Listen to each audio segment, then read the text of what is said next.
Hello नमस्कार, welcome to my channel study with success MB. Uttarakhand के प्रमुख ज़िलों के बारे में हम पढ़ चुके हैं। आज जो हमारा अगला ज़िला है वह है उत्तरकाशी। उत्तरकाशी बहुत ही महत्वपूर्ण एक ज़िला है, तो मैं चाहती हूँ आप इस टॉपिक को बहुत ही अच्छे से सुने और समझें, और साथ साथ अगर आप नोट्स बनाएं तो वो आपके लिए बहुत ही अच्छा रहेगा। उत्तरकाशी के बारे में मैं आपसे कुछ पॉइंट्स डिस्कस करूँगी और हम देखेंगे कि इस डिस्ट्रिक्ट से हमारे पास कैसे प्रश्न बनाता है आयोग। तो चलिए स्टार्ट करते हैं। देखिए, जो फर्स्ट पॉइंट है उत्तरकाशी का, 24 फरवरी 1960 को टिहरी जिले से काटकर इसे अलग जिला बनाया गया। तो देखिए, अगर कभी प्रश्न में आ गया कि उत्तरकाशी जो जिला है उसे किस जिले से काटकर अलग किया गया, तो ये होगा हमारा यहाँ पे टिहरी जिला। ठीक है, जो उत्तरकाशी है यह टिहरी जिले से अलग हुआ है। और कब हुआ है? ये हुआ है आपके 24 फरवरी 1960 ईस्वी को। अब जो अगला पॉइंट है कि स्कंद पुराण में, देखिए विभिन्न नाम हैं उत्तरकाशी के, तो वही पॉइंट्स मैं यहाँ पे बताऊँगी कि स्कंद पुराण में उत्तरकाशी को सौम्यकाशी कहा जाता है। ठीक है, स्कंद पुराण में कहा जाता है सौम्यकाशी, और सामान्य जन में इसे क्या कहते हैं? उत्तरकाशी कहते हैं। तथा जो स्थानीय निवासी हैं, जो वहीं निवास करते हैं, जिनका उत्तरकाशी ज़िले में जो लोग रहते हैं, तो वो लोग कहते हैं इसे बाड़ाहाट। ये कई बार प्रश्न पूछा भी गया है। इसमें आयोग ने पहले भी एक बार प्रश्न किया था कि बाड़ाहाट किसका पुराना नाम है या फिर किसका प्राचीन नाम है। तो आपको ज्ञात होना चाहिए कि बाड़ाहाट उत्तरकाशी का ही क्या है? प्राचीन नाम है। ठीक है, अब नेक्स्ट पॉइंट है इसमें कि इसे उत्तरकाशी को उत्तर की वाराणसी भी कहते हैं। अगर कभी पूछा जाए कि उत्तराखंड में उत्तर की वाराणसी किस जिले को कहा जाता है, तो वहाँ पे आपका उत्तर हो जाएगा कौन? उत्तरकाशी। उत्तरकाशी को ही क्या कहते हैं? उत्तर की वाराणसी भी कहते हैं। ठीक है, उम्मीद है आपको समझ में आ रहा होगा। अगला पॉइंट है, मान्यता है कि भगवान शिव ने किरात रूप धारण करके यहाँ पर अर्जुन से युद्ध किया था। ठीक है, अगला पॉइंट है कि उत्तरकाशी दक्षिण पूर्व में गंगा प्रभाव, उत्तर में अस्सी-गंगा तथा पश्चिम में वरुण नदी से सीमाबद्ध है। इसके पूर्व की तरफ केदार घाट तथा दक्षिण की तरफ मणिकर्णिका का परम पुनीत घाट है। मध्य में विश्वेश्वर मंदिर है।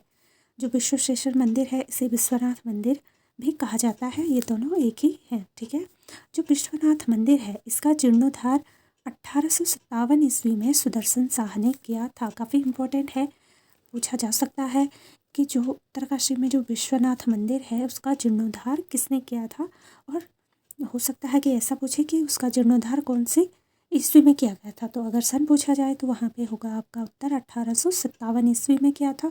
और किसने किया था? तो वो किया था आपके सुदर्शन शाह ने। अब इसमें जो नेक्स्ट पॉइंट है कि जो उत्तरकाशी है यहाँ पर देखिए आपके परशुराम मंदिर, अन्नपूर्णा मंदिर, लक्षेश्वर मंदिर, शक्ति स्तंभ मंदिर, दत्तात्रेय जड़ भरत मंदिर आदि दर्शनीय स्थल हैं। अब अगला है इसमें कि विश्वनाथ मंदिर में, जो विश्वनाथ मंदिर है यहाँ पर 6.25 मीटर ऊंचा त्रिशूल है। इस त्रिशूल की ऊंचाई पहले भी पूछी गई है एग्ज़ाम में, तो आप इसे ध्यान में रखें कि विश्वनाथ मंदिर में क्या है आपके 6.25 मीटर ऊंचा क्या है? त्रिशूल भी है, जिसके निकट निचले भाग की मोटाई लगभग 90 सेंटीमीटर है। ठीक है, अब आते हैं हम प्रमुख दर्शनीय स्थल। अगर आपने देखिए जो उत्तरकाशी का इंट्रोडक्शन है, यहाँ से लगभग एक प्रश्न तो आपका पूछा ही जाता है। तो इसलिए मैं आपसे उम्मीद करती हूँ कि आप इस इतने से पॉइंट को बहुत ही अच्छे से समझें। मैंने ये आपकी परीक्षावाणी से और राजेंद्र बलूदी कई बुकों से आपके लिए अच्छे से पॉइंट बना के तैयार करे हैं। ठीक है, तो अब चलते हैं हम प्रमुख स्थल में। पहला जो प्रमुख स्थल है आप सभी ने सुना ही होगा। उत्तरकाशी का जो प्रमुख एक स्थल है वह है गंगोत्री। ये काफ़ी प्रसिद्ध है और प्रश्न भी यहाँ से बनते हैं। तो चलिए, जो गंगोत्री है यह समुद्र तल से 3048 मीटर की ऊंचाई पर है। इसकी ऊंचाई पूछी जा सकती है, इसलिए आपको ये याद करना है। ठीक है। ऋषिकेश से, अगर ऋषिकेश से गंगोत्री की दूरी पूछी जाए तो ये है आपकी 255 किलोमीटर। ठीक है, और उत्तर की तरफ है। ठीक है, तथा उत्तरकाशी से, अगर उत्तरकाशी से पूछे गंगोत्री की दूरी तो वो है आपकी 99 किलोमीटर। ध्यान में रखिएगा, अगर ऋषिकेश से गंगोत्री की दूरी पूछे तब हो जाएगा आपका 255 किलोमीटर। लेकिन अगर पूछता है कि उत्तरकाशी से गंगोत्री की दूरी तो वो है आपकी 99 किलोमीटर उत्तर पूर्व में स्थित है। अगला है कि गंगोत्री में भागीरथी का एक मंदिर है। ठीक है, जिसमें गंगा, लक्ष्मी, पार्वती व अन्नपूर्णा देवी की मूर्तियां स्थापित है। पूछा जा सकता है कि जो भागीरथी का मंदिर गंगोत्री में है उसमें कौन सी मूर्तियां स्थापित हैं, तो वहाँ पे आप यहाँ से देख सकते हैं कि लक्ष्मी, पार्वती व अन्नपूर्णा देवी की मूर्तियां स्थापित है। कहा जाता है कि यहाँ राजा भगीरथ ने, ठीक है, राजा भगीरथ का नाम आप सभी ने सुना ही होगा, स्वर्ग से गंगा को पृथ्वी पर लाने के लिए कठोर तपस्या की थी। वह स्वर्ग से पृथ्वी पर उतरी गंगा को इसी स्थान पर भगवान शिव ने अपनी जटाओं में बांधा था। इस मंदिर का निर्माण 18वीं सदी में गोरखा सेनापति, देखिए जो भागीरथ जो मंदिर है आपके गंगोत्री में, जो भागीरथ मंदिर है उसकी जो स्थापना हुई थी, उसका जो निर्माण हुआ था वो क्या था, आपके गोरखा सेनापति अमरसिंह थापा ने। काफ़ी इम्पोर्टेंट है, तो आप इसे ज़रूर ध्यान रखें कि जो भागीरथ मंदिर है उत्तरकाशी में, जिसका निर्माण हुआ था 18वीं शताब्दी में, और किसने किया था, गोरखा सेनापति अमरसिंह थापा ने कराया था। और इसका अगर पुनर्द्वार पूछा जाए या फिर पुनर्निर्माण तो वो किया था आपके जयपुर के राजा माधो सिंह। तो काफ़ी इम्पोर्टेंट है, आप इसे ज़रूर याद रखें। माधो सिंह ने किया था और 1935 में कराया था। अब देखिए, आपने तो सुना ही होगा कि क्यों भागीरथ जो है कि गंगा को पृथ्वी पर लाने के लिए क्यों इन्होंने तपस्या की थी, क्योंकि पुराणों में था कि इनके जो और भाई थे उन सबकी डेथ हो गई थी, तो वो इतने ज़्यादा थे कि इनका जो संस्कार की जो क्रिया होती है उसे वह नहीं पूर्ण कर पा रहे थे। काफ़ी लोग थे, काफ़ी ये भाई बहन थे, काफ़ी फैमिली थी इनकी बड़ी। तो उन्होंने क्या करा कि यहाँ पे भागीरथ ने क्या करा कि एक तपस्या की, जिसमें उन्होंने गंगा को पृथ्वी पर उतारा था अपने पूर्वजों के उद्धार के लिए। ठीक है, तो फिर यहीं पे यही वो स्थान है जहाँ पे कि शिव जी ने क्या किया था, अपनी जटाओं पे गंगा को बांधा था। और इसमें जो मंदिर है भागीरथ मंदिर, वो क्या था आपके, उसका जो निर्माण किया था वो 18वीं शताब्दी में गोरखा के जो सेनापति थे अमरसिंह थापा ने कराया था। और अगर पूछा जाता है कि पुनरुद्धार किसने किया था, तो पुनरुद्धार करा था आपके राजा माधो सिंह ने। और कब किया था, 1935 में। अब चलिए, जो मंदिर है भगीरथ मंदिर, तो इस मंदिर के जो कपाट हैं वो प्रतिवर्ष अप्रैल में अक्षय तृतीया पूछा जाता है, ये भी तो आप देख लें, अक्षय तृतीया को खुलते हैं। ठीक है, जो मंदिर है आपका गंगोत्री में हम पढ़ रहे हैं, तो यह इसके कपाट प्रतिवर्ष अप्रैल में अक्षय तृतीया को खुलते हैं। और माँ गंगा की डोली उनके शीत ऋतु प्रवास मुखवा ग्राम के मार्कंडेय मंदिर से गंगोत्री के लिए रवाना होती है। अब अगला देखिए आप इसमें कि यहाँ के अन्य निकटतम दर्शनीय स्थलों में जो प्रमुख हैं वो है आपका सूर्य कुंड, गौरी कुंड, पंतगना, भैरव झाप स्थित है। ठीक है, ये सभी आपके कहाँ पे है, गंगोत्री में स्थित है। ठीक है, अब देखिए यहाँ पर एक जल में डूबा हुआ शिवलिंग भी है। कई बार पूछा भी गया है कि उत्तराखंड के किस जिले में डूबा हुआ शिवलिंग स्थित है, तो वह भी है आपके गंगोत्री में। अब जो अगला है दर्शनीय स्थल वह है गौमुख हिमनद भागीरथी, या फिर जिसे गंगा भी कहते हैं, नदी का उद्गम स्थल है। अगर गंगा नदी का उद्गम स्थल पूछा जाता है भागीरथी का जो कि आगे जाके फिर गंगा भी नाम से मिलता है, तो यहाँ गौमुख से जो हिमनद भागीरथी नदी का उद्गम स्थल है यह है गंगोत्री। ठीक है, गौमुख जो कि गंगोत्री से कितना है, 18 किलोमीटर की दूरी पर दक्षिण पूर्व दिशा में पैदल मार्ग पर है।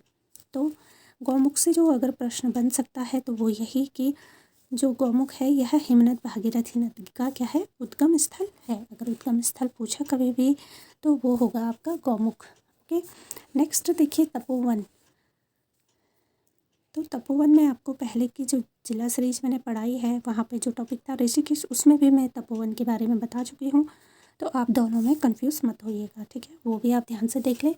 और ये जो तपोवन है इसके बारे में भी आप अच्छे से समझ लें। तो जो ये तपोवन है उत्तरकाशी में, यह समुद्र तल से 4600 मीटर की ऊंचाई व गौमुख से 5 से 6 किलोमीटर की दूरी पर स्थित है, ठीक है।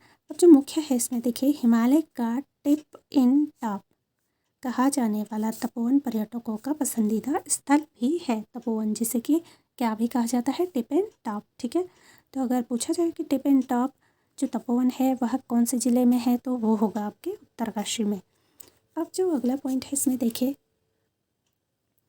जो तपोवन है यहाँ से 15 पर्वत चोटियों को नज़दीकी से देखा जा सकता है। तो पूछा जाए अगर कि 15 पर्वत चोटियों को कहाँ से देखा जाता है, कहाँ से नज़दीकी से देखा जा सकता है, तो वह है आपका तपोवन, जो कि कहाँ पे है, उत्तरकाशी में है। अब देखिए वो 15 चोटियाँ कौन कौन सी हैं।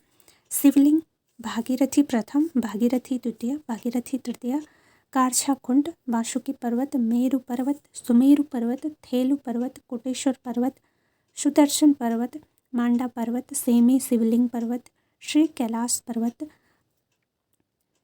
मात्र इन चोटियों के अलावा तपोवन से रक्तवन, सुंदरवन, नंदनवन और गौमुख व गंगोत्री ग्लेशियर को भी देखा जा सकता है। तो आप कह सकते हैं कि जो ये तपोवन है उत्तरकाशी का, यहाँ से हमें ज़्यादा से ज़्यादा स्थल क्या है कि देखने को मिलते हैं। अब जो इम्पोर्टेंट है देखिए वो है उत्तरकाशी में यमुनोत्री। आज मैं यमुनोत्री तक ही बताऊँगी, काफ़ी ये महत्वपूर्ण है और थोड़ा सा बड़ा भी इसे कह सकते हो आप। तो इसे लेकिन आप इसे बहुत ही अच्छे से समझिएगा क्योंकि यहाँ से प्रश्न आपको अवश्य ही मिलेंगे, तो ध्यान से आप इसे ज़रूर पढ़ें। यहाँ पहुँचने के लिए हनुमान चट्टी से 13 किलोमीटर की दूरी पैदल तय करनी पड़ती है। अगर आपको यमुनोत्री जाना है तो आपको हनुमान चट्टी से 13 किलोमीटर पैदल यात्रा करके ही जाना होगा, ठीक है। नेक्स्ट है कि यमुनोत्री मंदिर का निर्माण 1919 में गढ़वाल नरेश प्रताप शाह ने, किसने, प्रताप शाह ने, तथा अगर इसका पुनर्निर्माण पूछे तो जयपुर की महारानी गुलेरिया ने 19वीं सदी में कराई थी, ठीक है। यमुनोत्री का जो निर्माण था कब हुआ, 1919 में हुआ, गढ़वाल के नरेश प्रताप शाह ने करवाया था। और अगर पुनर्निर्माण की बात करें हम तो वो जयपुर की महारानी गुलेरिया ने 19वीं सदी में कराई थी। बहुत ही इम्पोर्टेंट है, तो आप अच्छे से देखें इसे। अब देखिए जब शीतकाल होता है तो ठंडियों में क्या होता है कि कपाट बंद हो जाते हैं, यमुनोत्री के कपाट हैं वह बंद हो जाते हैं। और ग्रीष्मकाल में प्रतिवर्ष बैसाख शुक्ल की तृतीया को खोले जाते हैं। पूछा जा सकता है कि यमुनोत्री के कपाट कब बंद होते हैं, या फिर ये पूछ सकते हैं कि यमुनोत्री के जो कपाट हैं वह प्रतिवर्ष कब खुले जाते हैं। तो आपको ये ज़रूर ध्यान में रखना है। और इसी दिन माँ यमुना की जो डोली है वह आपके खरसाली गांव से यमुनोत्री धाम पहुंचती है। जब क्या होता है कि जब शीतकालीन में जब कपाट बंद होते हैं तो उस टाइम जो है कि यमुना की जो डोली है वह खरसाली गांव में रहती है। तो जब कपाट खुलते हैं तो उस दिन क्या रहता है, बैसाख शुक्ल की तृतीया को क्या खोलते हैं कपाट, तो उस दिन क्या होता है कि खरसाली गांव से यमुनोत्री धाम पहुंचती है। जो ये खरसाली गांव है यह यमुनोत्री से आपके 6 किलोमीटर की दूरी पर है, जहाँ पर सोमेश्वर देवालय है, ठीक है। यह जो खरसाली गांव है यहाँ पर ही क्या है, आपके सोमेश्वर देवालय है। खरसाली गांव के पंडित ही, जो खरसाली गांव के जो पंडित होते हैं, देखिए ये भी इम्पोर्टेंट है, पूछा जा सकता है कि यमुनोत्री में की जो पूजा अर्चना होती है वो किस गांव के पंडित करते हैं, तो वो है आपके खरसाली गांव के जो पंडित ही यमुनोत्री में पूजा अर्चना का कार्य करते हैं। नेक्स्ट पॉइंट है कि यमुनोत्री मंदिर के निकट 3 गर्म जल स्रोत हैं।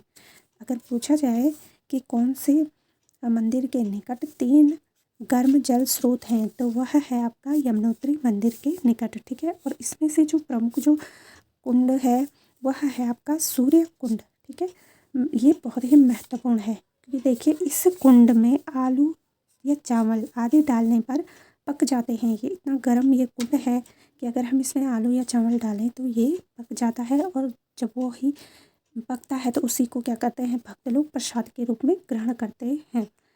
इस कुंड के समीप ही एक दिव्य शिला भी स्थित है। ठीक है, अगला पॉइंट है, एक स्थल है काफ़ी इम्पोर्टेंट है, बंदर पुछ। तो यह बंदर जो पुछ है यह यमुनोत्री मंदिर से 1 किलोमीटर दूर है। प्राचीन काल में इसे कालिंदी पर्वत कहा जाता था। तो अगर कालिंदी पर्वत किसका प्राचीन नाम है तो वो भी है आपका बंदर पुछ का। तो जो ये बंदर पुछ है यह देखिए श्रीकंठ बंदर पुछ एवं यमुनोत्री काठा का सामूहिक नाम है बंदर पुछ। ठीक है, या यमुनोत्री। अब पौराणिक दृष्टि से कालिंदी को, जो कालिंदी है जो कि यमुना नदी है, इसको सूर्य की पुत्री और शनि एवं यम की बहन तथा कृष्ण जो भगवान है उनकी एक पटरानी भी कहा जाता है। तो ये मैंने आपके लिए उत्तरकाशी ज़िले की कुछ डिटेल बताई हैं। आप अच्छे से अपने नोट्स भी तैयार कर सकते हैं। इसमें कुछ इम्पोर्टेंट स्थल और रह गए हैं, काफ़ी कम रह गया है, तो वो मैं आपको नेक्स्ट वीडियो में बताऊंगी। तब तक आप इसे अच्छे से ध्यान से पढ़ें, रिवाइज़ करें, लिख के याद करें, कोशिश करें, साथ साथ नोट्स बनाएं और अपनी तैयारी को जारी रखें। तो फिर चलिए मिलते हैं हम अपनी अगली वीडियो में। तब तक आप अपना ध्यान रखिएगा। Bye and